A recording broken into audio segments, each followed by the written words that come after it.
welcome to the show. My name is Charlton with Big C, coming to you live on the iHeart Radio Network. We are out on remote today doing our show live from remote. We've been out following college football practices, and I want to make sure that everyone understands that every Monday through Friday at 5 o'clock p.m. Pacific Standard Time worldwide. Tonight we're actually going live right around the 6:30 time, and I just want people to know that you can listen to us every Monday through Friday on the iHeart Radio Network worldwide, and we're going to keep it real. As we also want to say thank you to our Latin American audience, so bienvenidos to you, and thank you for listening to Charlton and Big C Sports on the iHeart Radio Network, as well as you good old boys out in London, England, as well as in France, and also Australia, Big C. That's where Hawaii played Cal Berkeley in a football game last week. I know you good old boys down south, you like to stay home in the SEC, but what's your thoughts on Cal and Hawaii playing a football game in Australia, Big C? Well, I understand the outreach of the NCAA makes a lot of money off the manipulation of these athletes. But, that's a stretch going down to Australia. You're talking about a 15 to 20-hour flight, forcing these young men to travel with jet lag and play games 2 to 3 days later, Charlton. That's never a good outcome for the players. Financially, it's great for the institutions. But for the players, it's not a great thing. I mean, they get a chance to see a foreign country, but they're really not on vacation. It's a working holiday, Trey. Well, Charlton, speaking of a working holiday, you know that I think a lot of them learned the good old thing from Jim Harbaugh, your friend, Big C, up at Michigan. He turned San Diego around and then went on to Stanford, turned them around, went to the 49ers, took them to the last Super Bowl, and now he's at Michigan.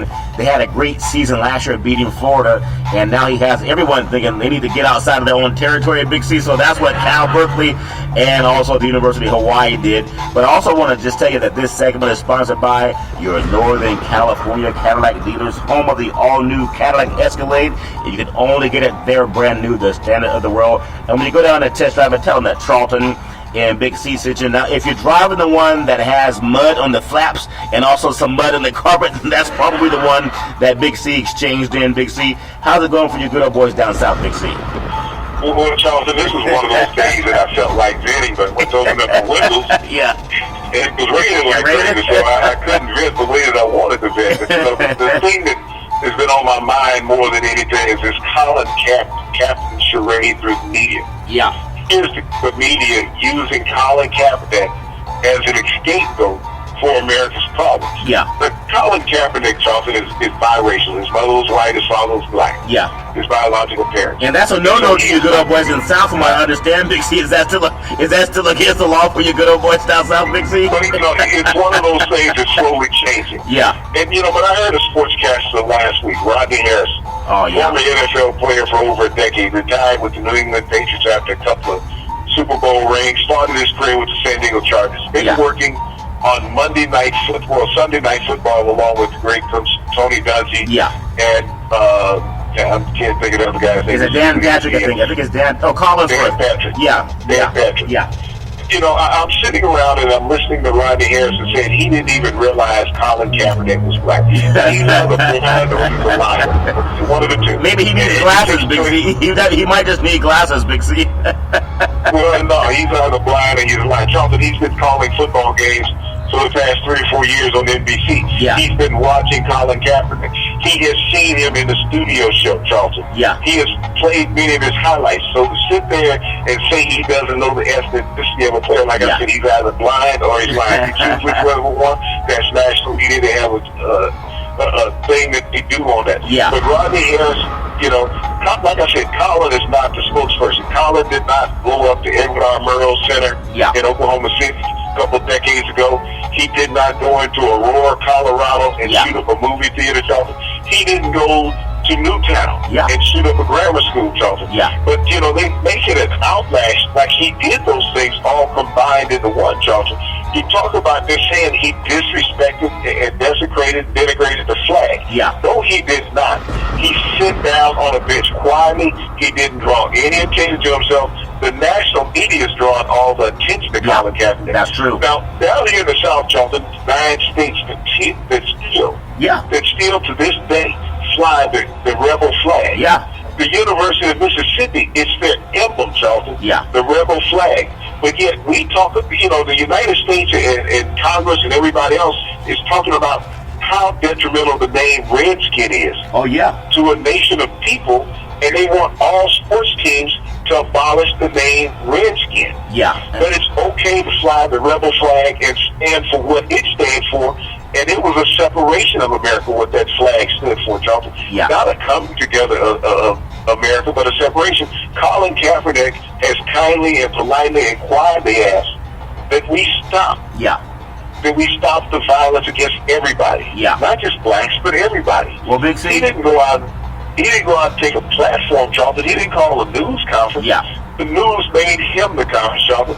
He's an scapegoat for an issue that people don't want to address. So if we deflect all of this issue to Colin Kaepernick saying that he's the reason for the national divide and racism in America, then we can say we're okay like we've always done. We don't notice it because it's not in our neighborhood. Well, I know, and sometimes down south, I think sometimes people perceive that down south still has these issues, but even here in the San Francisco Bay Area, there's still a lot of people who have the same issues. But I do want to think this is a great country. You have freedom of speech and also the freedom to disagree. But I want to ask you a couple of questions, Big C. I know that football starts off this week, especially for college football, outside of the fact that Cal Berkeley and Hawaii found a way. Maybe their plane took the wrong directions because they were... Well, you know, they crossed the international dayline, so they got confused for which day they were playing. So we're going to give them a pass on that. Well, for people who say, why did Cal and Hawaii go to Australia to play a football game? I think it's called $1 million, Big C. I think that's about... That's what Cal made themselves. I don't know how much Hawaii made, but $1 million is enough reason to fly to Australia. Big C, your thoughts on that? Well, I'm going to say both administrations received equal amounts, Charlton. But the players, you know, they got a new sweatsuit. They got to go see a kangaroo. Yeah, that's true. You know, they're not receiving any financial benefits. But one thing I'd like to see the NCAA do is allow the players to keep their frequent flyer miles. Because you think about it, that round trip to Australia, who gets that? 30,000 miles. Who gets the frequent flyer? Allow them to keep their frequent flyer miles. Now, they're going to have a free ticket where they can go home during the Christmas break. Now, that should not be an NCAA violation because they're not paid, and it came from a rewards program from the airline, not from any booster or the university. Yeah, well, there's so much talk about money and finance and who has money and who doesn't have money. When you get into the world of college football, there's more college football being played, Big C, and all over the country than there is NFL football where people actually get paid. And speaking of college football, I know you're salivating at the hip because, you know, USC is getting ready to go beat up on you good old boys down in Alabama, and there's so much talk about that game. Ironically, you know, Las Vegas gets involved in a lot of things, Big C. And I know USC, they have not dropped a season opener for I think it's been about 16 to 18 years. I think Alabama was about 14 years ago when they dropped the season opener. But when you look at this game, in some polls they have Alabama ranked number 1 in the country and USC is ranked number 20, which I think is very low for a team that returns the best offensive line in college football and the best defensive backfield in college football. But that game has Alabama with a 10-point spread. Is that a Las Vegas call, Big C? What are your thoughts on that game? You're looking at it, Charlton, from the perspective that Alabama over the last 4 years have won no less than 12 games a season. Last year, I believe they won 14 by twice in each USC won. But, you know, when you look at USC's history, Charlton, they beat the last 7 number 1 ranked teams in the country that they've played against. So they have a rich history. But, you know, the last one they beat, I believe, was in 1994. So it's been a while since they played the number 1 team in the country and beat them. But Alabama, as well as USC, they both come in with a little uncertainty at quarterback. They're going to have first-year starters. And that's going to be the question mark. Who can manage the game the best at the quarterback? You know, we understand that both of these teams have very solid running games. Alabama last year had the Heisman Trophy winner, but they don't fall off much with the young men that they're bringing in. They got a sophomore back that's just sensational. Can the quarterback get the ball to the speed receivers on the outside? On both teams, you know, you got Juju Smith there at USC. Alabama has probably the best tight end in the country. So we're looking at offensive players that can get it done. We both know that they both have great lines. That's been the history and the tradition of both of those universities, is their interior line play. So I'm very interested in this game. You know, Alabama has a tendency to win their first game of the season. So, you know, it's a great trick for USC, sort of like the University of Hawaii. he'll get paid well. That's all. Well, Lynn Swann came back to USC because they do pay very well, Big C. And another thing I want to bring up just about that game, and I remember when the great Paul Bear Bryant, and he played John McKay back in USC's days when they had Sam Bam Cunningham, and they actually went down and upset Alabama in the good old boy South.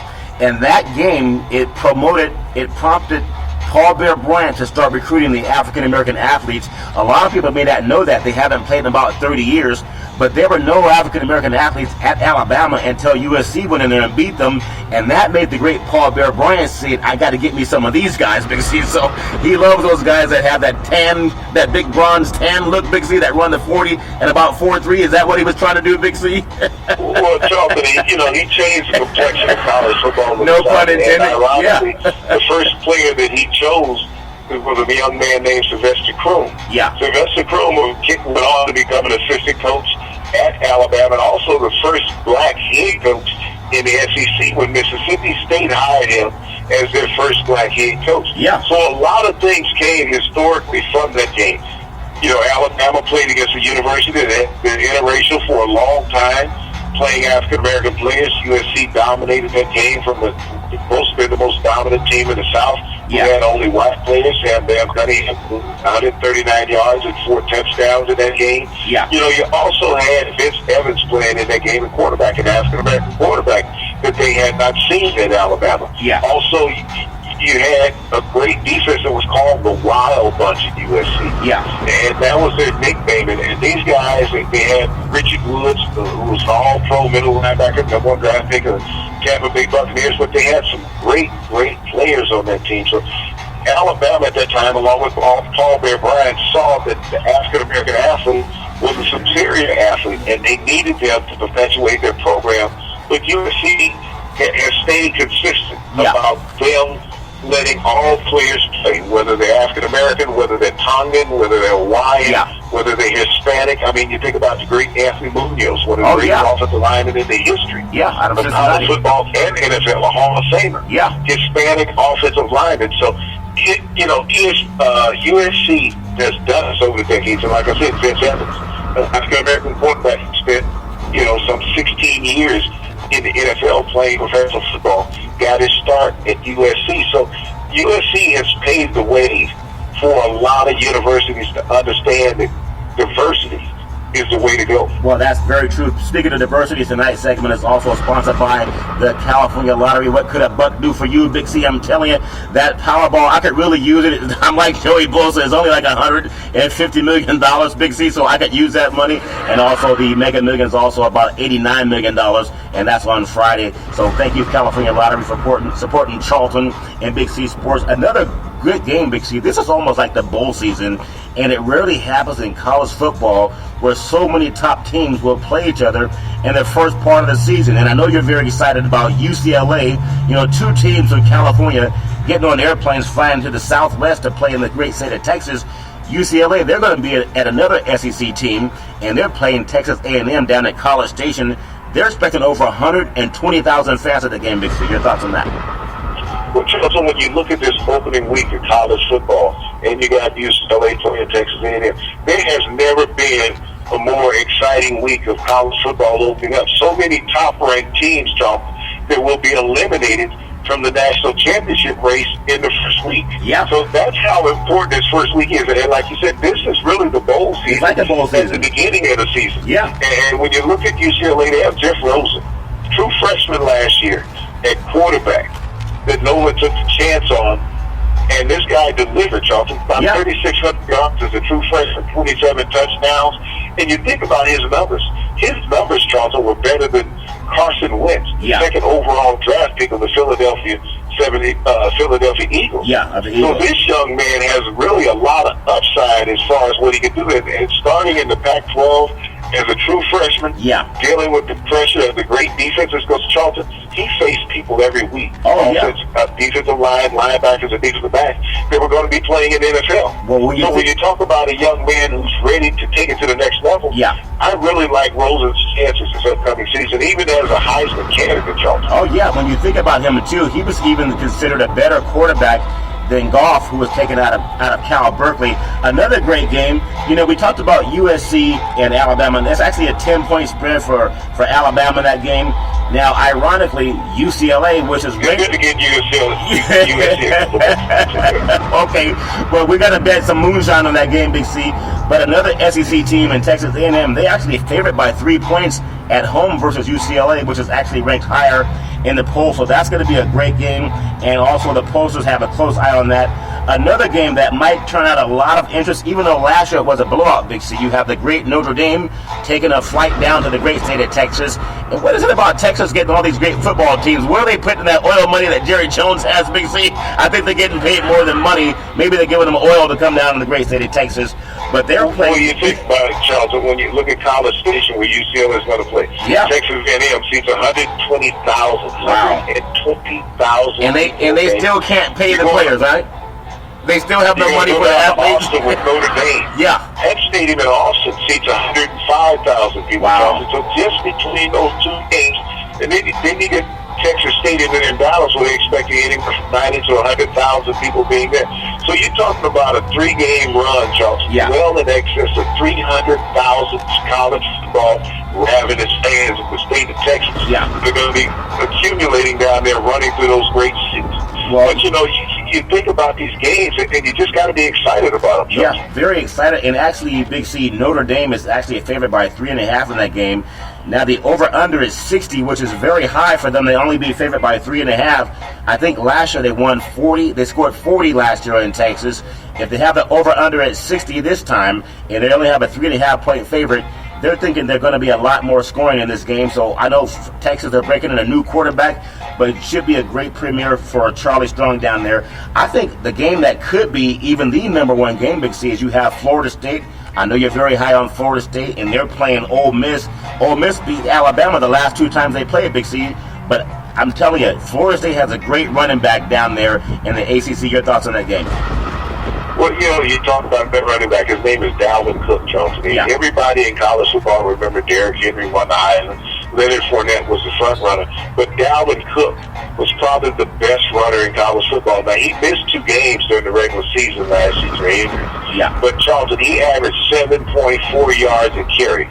But when you think about 7.4 yards every time you touch the football, those are receiver's numbers. Yeah. That's what you expect for a receiver to have. But Dalvin Cook out of the backfield is just that exciting and explosive of a player that he's a game changer anytime he gets his hand on the ball. And you think about Mississippi, Kelly, the quarterback, he's amazing. Destroyed Alabama at the beginning of the year. Yeah. Put Alabama behind the 8 ball. He's the nephew of former Buffalo Bills All-Pro and Hall of Fame quarterback Jim Kelly. Oh, really? But, okay. You know, yes, but Mississippi has a lot of talent on both sides of the ball. You think about the team speed that they developed down there. They have a lot of players. They lost to the draft, but they also had players that can fill in. They rotated their players, so Freeze down there has developed a lot of depth with that talent in Mississippi. They've gone from the outhouse to the glory days down there in Oxford. The outhouse. Hey, there's nothing wrong with the outhouse, Big C. Sometimes the restroom lines are a little bit too long, so the outhouse is sometimes very welcome, especially when you had enough moonshine. Another game that should take on a great magnitude and a great setting, you have the LSU Tigers. Now, Les Miles has been under fire down there, but they didn't want to give him all that money and fire him anyway. He's taking the LSU Tigers, and they're all Heisman Trophy favorite Fournette as a running back. Up north to the great state of Wisconsin, they're going to play the Wisconsin Badgers, but they're playing it at Lambeau Field. What a great setting for college football to kick off at Lambeau Field. Is that an upset waiting to happen for LSU going up north, Big C? Well, you know, such a historical place to go play football at Lambeau Field. I mean, it is a mosaic when you talk about football. Oh, yeah. Just what they've done around there.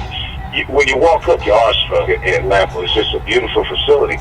But you got to look at LSU going to Lambeau. You give them the advantage. Now, down in Baton Rouge, they play on natural grass. Yeah. Just like Lambeau. So it's going to be the same type of turf that they're used to playing at home. Now, the disadvantage goes to Wisconsin. When you bring a turf team to grass, for some reason they slow up a bit, Charlton. They can't get their traction like a grass team can. So, and you think about Fournette. This man is as gifted as any running back has been in college football in the last decade when he's healthy. He had some hiccups last year during the season, ran in Alabama, like a lot of people did, got shut down. His Heisman hopes went with that. But, their quarterback is the key to their offense. He's going to have to be consistent. They're going to need to be able to get about 200 yards a game out of him. He was very inconsistent last year, but if they can get at least 200 yards a game passing out of their quarterback, LSU will challenge in the SEC for the championship. Well, speaking of challenging in the SEC, this segment is also sponsored by United Labor. Guaranteed life insurance up to $100,000 with no medical questions. I'm also looking to hire over 1,000 licensed insurance brokers. We also are endorsed by the American Cancer Society and the American Heart Association, and we work with all of the unions under the AFL-CIO. So tweet out to Charlton and Big C Sports, and also follow us on the iHeart Radio Network if you're looking for work. Big C, I know someone that's near and dear to your heart. In fact, you had him as one of the top 2 players in the country competing for the Heisman Trophy. That's the quarterback at Clemson. But Clemson has a tough task. Now, I know they have a 7.5-point favorite over Auburn. The over-under is 63. Going into Jordan Hare is not an easy place to win, Big C. Alabama's found that out. Plus, Auburn played for the national championship against Florida State, another ACC team, just 2 years ago. Any chance of an upset for Clemson going to Auburn to play another SEC team, Big C? Well, Charlton, let me put it this way. I'm going to go out on a limb and say that I guess we're going to win the game, okay? That's a big stretch. They're both named Tiger. Well, wait a minute. Auburn's called War Eagle. You know they're drinking too much moonshine when they mistake a tiger for an eagle, Big C. Your thoughts again on why the Tigers will win that game, Big C? well, they saw the movie Narnia and stuff. They saw flying, tigers and lions in that movie. But, the Tigers will go out there. And, when you think about what Deshaun did last year, he set a record NCAA-wise. Passing for over 4,000 yards, rushing for over 1,000 yards. Charlton, that's a special individual. And Clemson, Dabo Swinney has done a marvelous job in his tenure there at Clemson, bringing in the talent. And he has talent that equals the SEC talent down there in the ACC. So he's been able to capture his home state and compete against South Carolina for the talent in that state. And also next door in Georgia, getting a lot of great talent out of there, and Florida. But Deshaun Watson is special. Right now, Auburn's rebuilding. They got to find a quarterback that can play. Are they rebuilding or reloading, though, Big C? Is Auburn, do they ever rebuild, Big C? Because even when they played for the national championship, they were not even favored to win the SEC that year, and they lost a close game at the Rose Bowl to Florida State. Do they rebuild or do they just reload, Big C? Well, Charlton, that's a tribute to the talent in the SEC, is that the big teams in the conference stay big because the players want to go there and play. And when you think about Alabama, the state of Alabama, there's really only 2 universities: the University of Alabama, the University of Auburn. I mean, that state divides families, relationships, because you're one or the other. Even the smaller universities really don't exist when it comes down to that. And there's dozens of universities in the state of Alabama. But it's either the University of Alabama or Auburn, so they get the lion's share of the great talent in the state. Well, and these guys grow up playing against each other in high school, Pop Warner, but when they get a chance to face each other, that's where the real war eagle cry comes out, Charles. I've heard that some people have actually made their husbands sleep on the couch, Big C, when Auburn plays Alabama, and not just because doing something wrong, but just because they went to the wrong school, Big C. But I want to bring this up to you. 2 more games I want to touch to before we get into the NFL, Big C, and I know it's near and dear to you because there's a lot of SEC teams playing a lot of big games. But let me ask you, Michigan with Coach Harbaugh, I know he's considered like this great coach. He's done a great job building San Diego State, actually San Diego, and then he went on to Stanford, built them into championship contender, and then he took the 49ers on to the Super Bowl. Now he's at Michigan. Last year he had a great season. He's actually recruiting the SEC territory, but I'm kind of disappointed with all the hoopla that they're only playing Hawaii, a team that was blown out by Cal. Why not challenge a more higher-tier team, Big C? Your thoughts on Harbaugh and Michigan Wolverines this year? Well, when you look at Michigan's schedule last year, they were 3 games away from being 11-0 into the season, and challenging for the Big Ten title. This is a team that, Harbaugh came in 1 year, took Brady Hoke's players and turned them around and made a solid organization. And you think about a couple of fluke plays they had, the fluke play with Michigan State. That was crazy. Fumbling the ball. So this is a team that has to have a solid quarterback. They're going to have a new quarterback this year. And we've talked about this with a lot of the college teams that has new starts. USC, Alabama, and up and down the road, Charlton. It's no different in Michigan. Yeah. You know, Jim Harbaugh has been known as an offensive coach. Yeah. But his defensive coordinator had these guys playing lights-out football. And so expect them to want to get off to a good start against Hawaii. Now, Hawaii is getting a lot of money for 2 games of the season. You know, money on the table, maybe under the table too, Big C. University of Hawaii administration. Players are, let's correct that. The players don't get anything but, you know, a Happy Meal. But don't they get frequent flyer miles for going to Australia and then over to Ann Arbor, Michigan the next week? That may be challenged by the NCAA, Charles. They'll say that's a perk that the players are getting that other teams are not getting. Yeah, I understand. But Hawaii, you know, in the first 2 weeks, well, you think about a 10-day span, they're going to fly 30,000 miles. Yeah, I know that happens. 30,000 miles on a college football team. Now, that's a lot of fatigue. So I'm concerned with the injury factor in this game with the University of Hawaii, and I hope and pray that none of these young men, you know, suffer anything devastating. But the fatigue factor with a college team in a span of 10 days, traveling in excess of 30,000 miles, if the NCAA ever want to look into something inappropriate, that's inappropriate, Charles. Well, speaking of inappropriate, last game I'll get into for the college before we go into the NFL, Big C. I know that there's something about Oklahoma. To me, they're always overrated. I know they were blown up by USC in the national championship game, 55-19 back in 2004. They also lost to Florida 24-10. That was when Tim Tebow was there. And they had the Heisman Trophy winning. Adrian Peterson. No, it was white. But they also had Peterson. Peterson was also the running back for them. So they've always seemed to me a team that underachieved. But Stoops is never really as on the hot seat. Maybe Barry Switzer was on the hot seat more than him. But I just want to get your thoughts. It's really dangerous for them to go into a game where they play Houston, which has a lot of firepower on offense, Big C. Is that a game that Oklahoma could fall in the first game, Big C? Well, you know, Oklahoma's had history, Charles, when they've been in the top 10 to find a way to blow a game. But, you know, going down to Houston is a very challenging scenario for them. And the biggest problem that they're going to have is Mayfield, their quarterback. Because he may want to get into a shootout with this young Houston quarterback that can really spin the football. Oklahoma's best asset is P. Ryan, their running back. Sanjay P. Ryan. This is one of the best running backs. He's in that Dalvin Cook forte talk. He's that type of think he's that good? And he holds the NCAA single game rushing record of well over 360 yards than he did 2 years ago. So if they keep the ball in his hand, they limit the reps that the Houston offense had, that's how you're going to win the game. But if Mayfield gets out there and say, hey, I just want to throw the ball to prove how dominant I'm a quarterback, and he threw for some 3,600 yards last year, even missing some time with some injuries.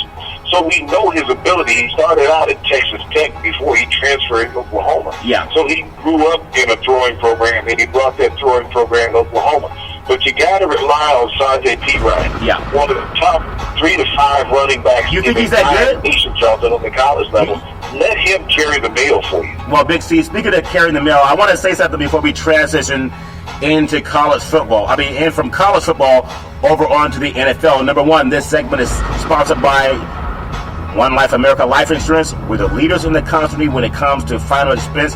I'm also looking to hire 1,000 licensed life insurance brokers who are looking for work. Simply tweet out to Charlton and Big C Sports on the iHeart Radio Network every Monday through Friday at 5 o'clock p.m. Pacific Standard Time. Tonight's a special edition show that's going to go about in the 6 o'clock hour to 7 o'clock hour. But Big C, listen to this. This might ring a bell to you. Brent Musburger is set to get the Vin Scully Award, and he's received the Vin Scully Lifetime Achievement Award for sports broadcasting in 40-plus years, Big C. What have you heard 40 years before? Brent Musburger, 40-plus years of broadcasting has taken him to CBS, ABC, ESPN Radio, the SEC Network, as well as the NFL Today and the Final Four, tennis, the U.S. Open, the NBA, and the Masters Little League World Series. And the award presented by the Fordham University radio station is named for the Broadcasters Hall of Fame. You know, Scully he's a Fordham grad in his 67th and final year as voice of the Los Angeles Dodgers. So great job of Vince Scully, of course, and also Brent Musburger. Just your thoughts before we get into NFL football on Brent Musburger, Big C. Well, Johnson, I've really enjoyed listening to Brent Musburger over the years. Lives up in Montana where, you know, you got all that clean, fresh air, so keeps his mind wide open. So he's the voice now of the SEC Network on ESPN. For years, we heard him on ABC, on CBS. And, you know, I remember going back to the days of when he was on the CBS pregame show. Yeah. When he worked with the first two African-American studio analysts. Yeah. You had Irv Cross, former defensive back of the Philadelphia Eagles, 11-year NFL veteran. Yeah. And Jane Kennedy. Oh, amazing. The first female. Yeah. She was the first female.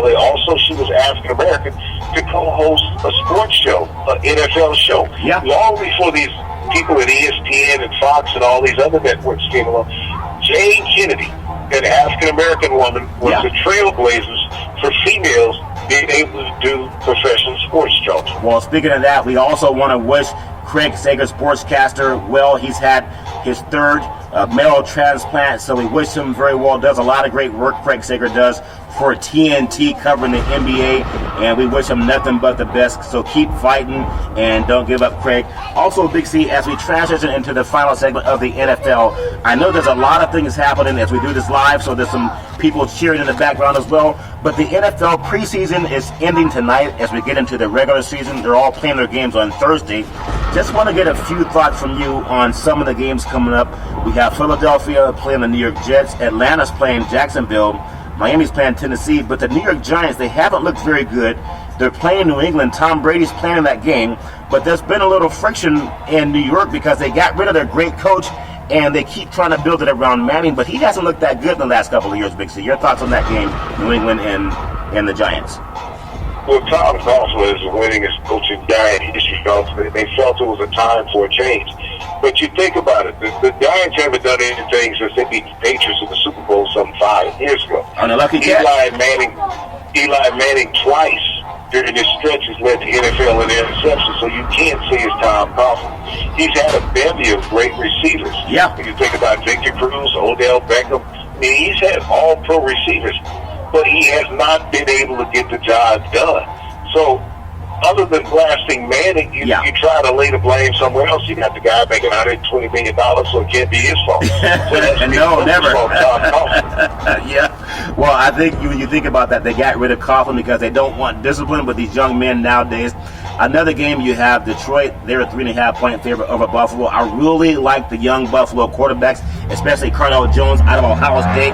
That's a game where they have, even though we don't have the starters playing more than maybe 2 series, Detroit's a 3.5-point favorite over Buffalo. Marvin Lewis is on the hot seat again for making the playoffs this year, Big C. They're a 4-point favorite over Indianapolis Colts with Andrew Luck. Your thoughts on why is Marvin Lewis on the hot seat for making the playoffs every year for the last 8 years? Jeff Fisher hasn't made the playoffs in about 13 seasons, and he gets a $27 million pay raise, Big C. What's going on, Big C? Well, you know, that's the culture and the color of the NFL, Charlton. We saw when Lovie Smith lost his job last year with Tampa after doubling the victory output in 1 year with a rookie quarterback. They said, well, he wasn't progressing fast enough. We've looked at Marvin Lewis. You know, I felt that he would have advanced in the playoffs further in his career at Cincinnati. When you think about it, you know, I think it was 6 years ago when Carson Palmer got his knee blown out in the playoff game against the Pittsburgh Steelers, which cost them an opportunity to go to the Super Bowl, and they were the best team in the AFC. Last year, Andy Dalton hurts his arm, Charlton. You know, 2 games before the season's over. And all of this is being blamed on Marvin Lewis on normal plays.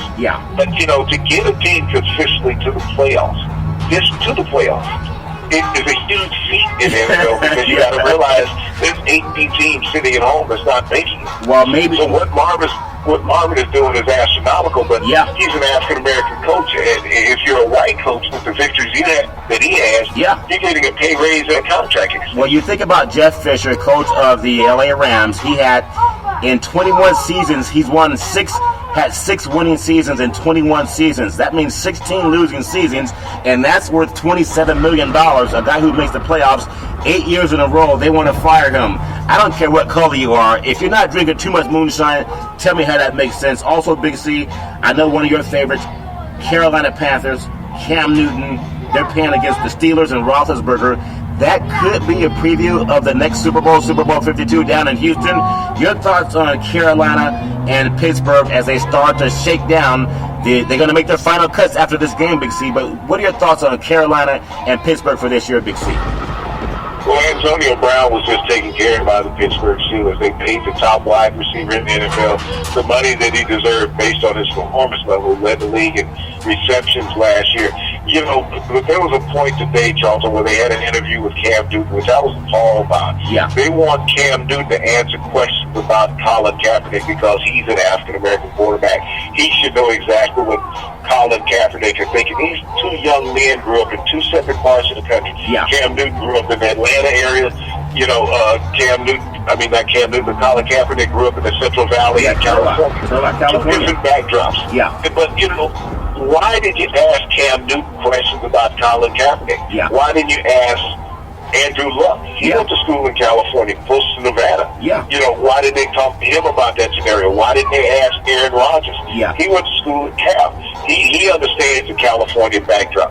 Why did they ask Jeff Goff? He went to school at Cal, right there in California. Yeah, that None makes of the sense. white quarterbacks were put on this hot seat to answer the question about Colin Kaepernick. Yeah. But they asked Cam Newton. Yeah. Cam Newton, an African-American quarterback. Why is it so important that they're asking African-Americans to bash African-Americans? That's what we have in society. Well, so now the mainstream sports broadcasters are doing the same thing, Joe. Yeah, it's the same thing. And again, ask Brent Musburger. He's the one who won the Ben Scully Award. Or ask Ben Scully. He's been broadcasting 67 years. You would think he would have some ideas on diversity, Big C. Also, this final segment is sponsored by Beneath His Wings Foundation and CYNN Entertainment. Contact Cynthia Evans. She's the best when it comes to promotions in Northern California. Big C, the final few things I'll get into is I just want to get your thoughts too. I'm so heartbroken. I'm not heartbroken, but for Teddy Bridgewater and the Minnesota Vikings, this kid seems so poised to take over at the quarterback position, being one of the top 4 or 5 quarterbacks in the NFC, Big C, but not career-ending, but a season-ending leg injury. I mean, football is a very physical sport. Big C, your thoughts on how difficult that would be for the Vikings to overcome? Well, it's going to be very difficult. You know, you got to realize, Charlton, Teddy Bridgewater, in his first 2 years as a quarterback for the Minnesota Vikings, they have won more games at quarterback than any other quarterback in Viking history over their first 2 years as a starter. Yeah. And he was on the verge of getting this team over the hump. And you think about it, they won the Central Division last year. Yeah. They edged out the Green Bay Packers for the first time in about a decade. And I think Aaron Rodgers, coach, he's the quarterback for Green Bay, Big C. If I don't misunderstand, okay, just but making when sure. you think about what they had, you know, you had the great Adrian Peterson in the backfield. They upgraded their talent on the outside in receiving position. Yeah. They brought in the tools to help Teddy Bridgewater. Unfortunately, he had this devastating knee injury in a non-contact drill, Charlton.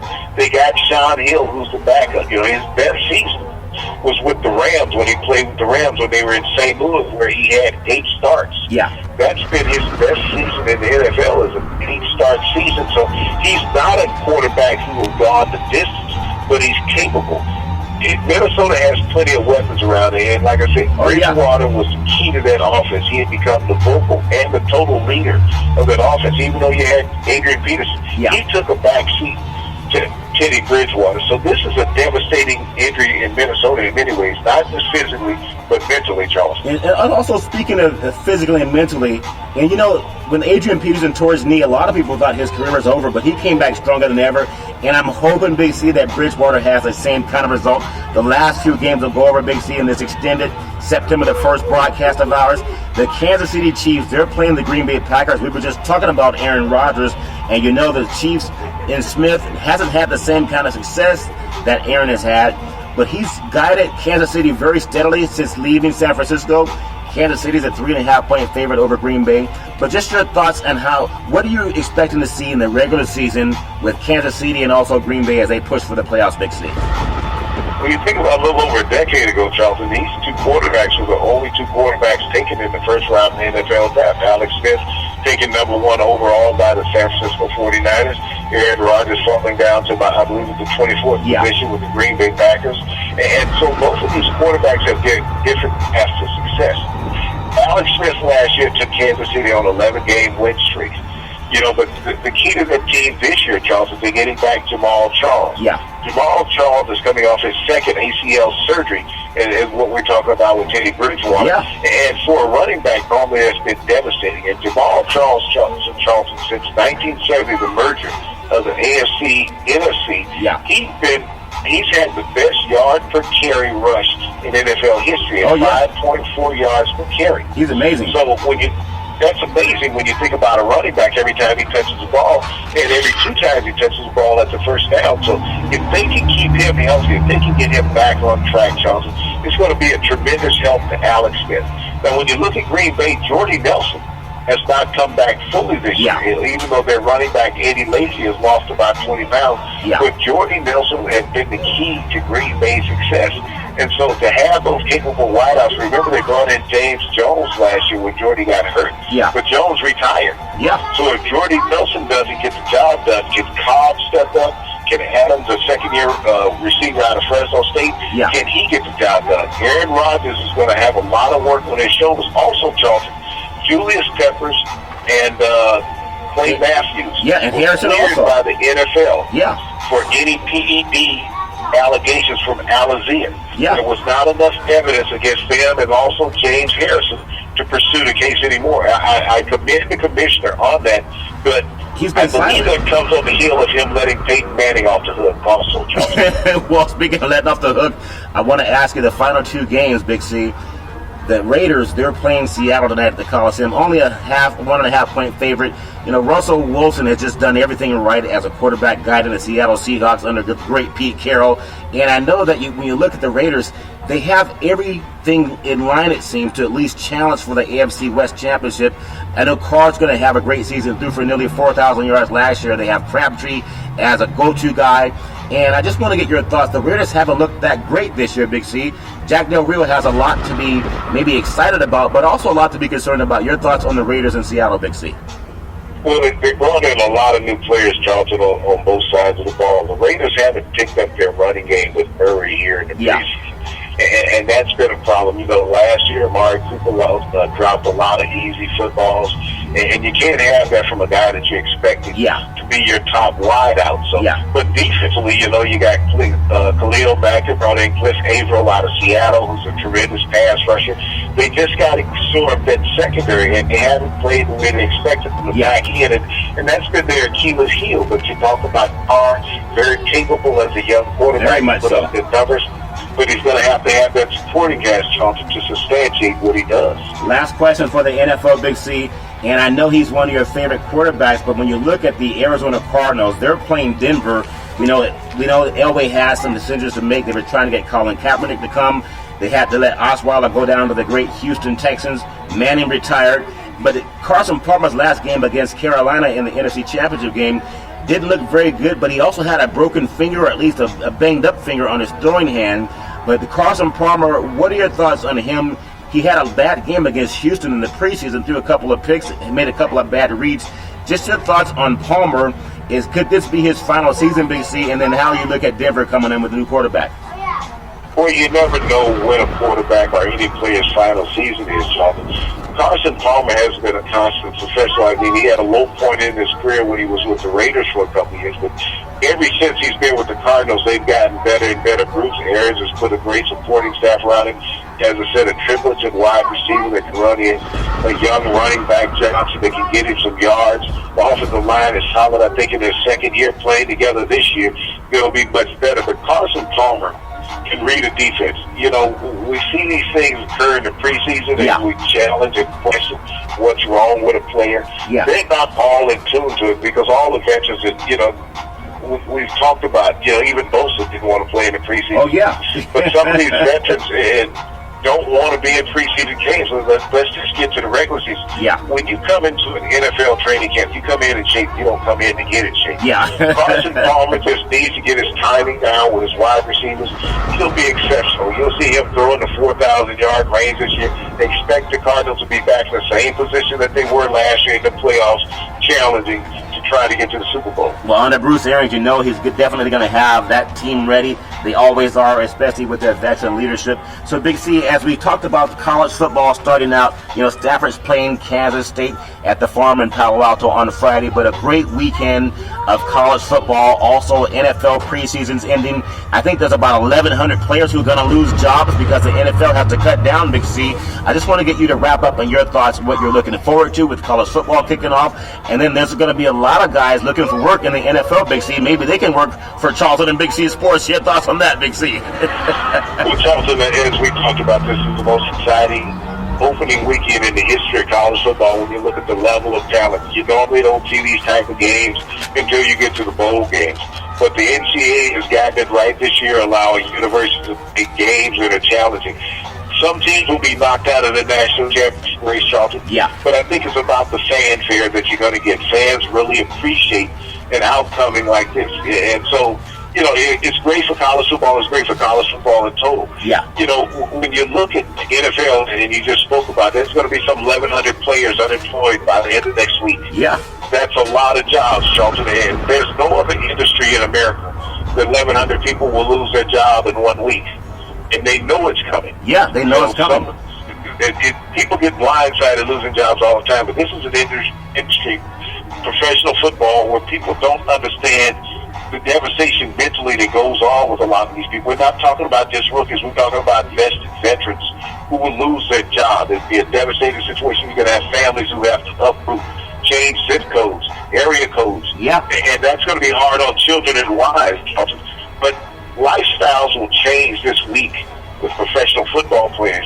And as much as we enjoy the game, we have to understand those who are being left beside, Johnson, who are no longer employed in that great industry, what's going to happen to them, and hopefully they'll find a support base that will get them through this devastating week. Well, Big C, you know, you always close out so well. Life is always about change. Everybody goes through change, but it's how you deal with change that makes it better. And also, thinking of change, when you want to change, listening to Sports Talk, we want you to follow Charlton and Big C Sports every Monday through Friday at 5 o'clock p.m. Pacific Standard Time, worldwide on the iHeart Radio Network. I want to thank all you good old listeners down in Latin America, especially you guys out in Dubai and also Berlin. I want to thank everyone from London, England, and especially you good old boys in the United States of America. You always have a right to have an opinion. That's what makes this country great. So I want to tell everyone, thank you for listening. We thank you, we appreciate you, and we hope that you have a super fantastic day.